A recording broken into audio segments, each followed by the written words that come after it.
Good day, my viewers from everywhere you're watching me, and you're welcome back to this channel.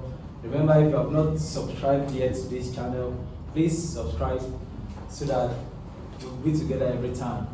Today we'll be looking at overheads, how to apportion overheads, and calculation of overhead absorption rates will be considered today.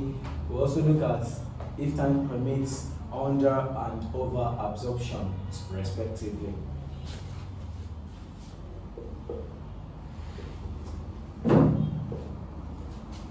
So now first I would like to explain what a cost and profit center is, or it's important. A profit center is a cost center is a center of a business to which you can allocate and trace cost of a business to. A profit center, on the other hand, you can trace both costs and revenues to it.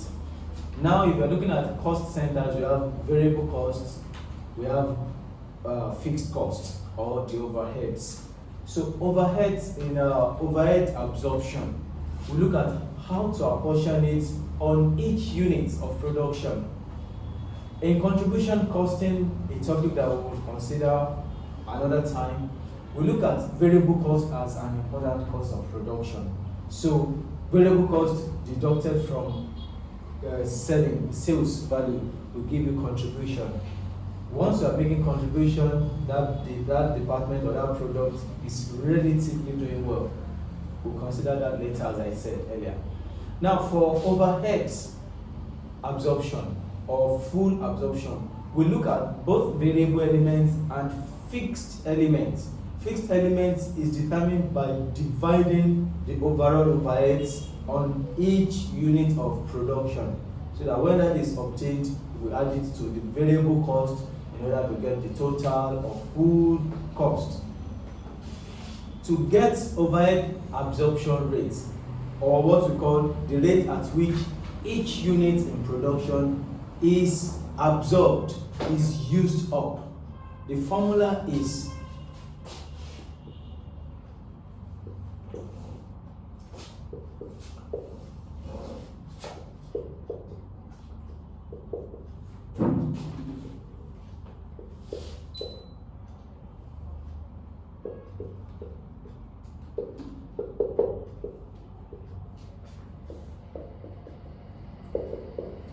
overhead absorption rate is calculated as budgeted overhead expenditure divided by budgeted activity level. Now, the activity level is it depends on what the business is really using. You can use machine hours. If a business is machine intensive or capital intensive, most likely you are going to use activity level of machine hours. Like how many hours of machine do you have available in order to determine OAR, because machine are the ones working more.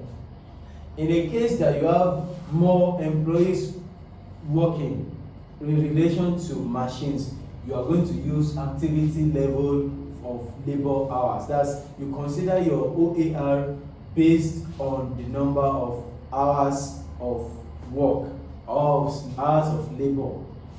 Then you can also have other activity levels. But for the main purpose of external examinations and for general knowledge, we will limit this class, because of time as well, to activity level using labor hours and using machine hours. So let me look for an example, a question. A business has two production lines, product P and product Q.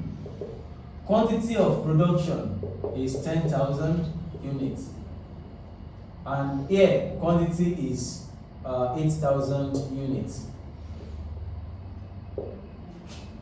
Total overheads is, let's assume, $131,000. Then for each unit of P, 1.5 hours will be used. For each unit of P. For each unit of Q, 2.5 hours.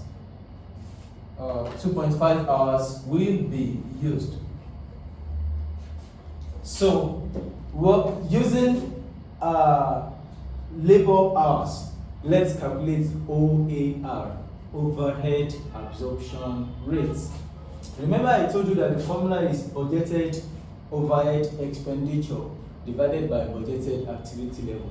We already have the overhead expenditure, the total overheads, that's 131,000. So what is the activity level? Let's look at it this way. Solution. If it takes 1 hour, 1.5 hours to make a unit of P, and P expected output is 10,000 units, what is the total hours for P? For P, it will be 10,000 multiplied by 1.5 hours.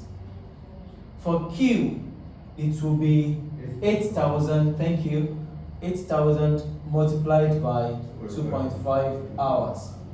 So please, 10,000 times 1.5, that's 15,000 hours.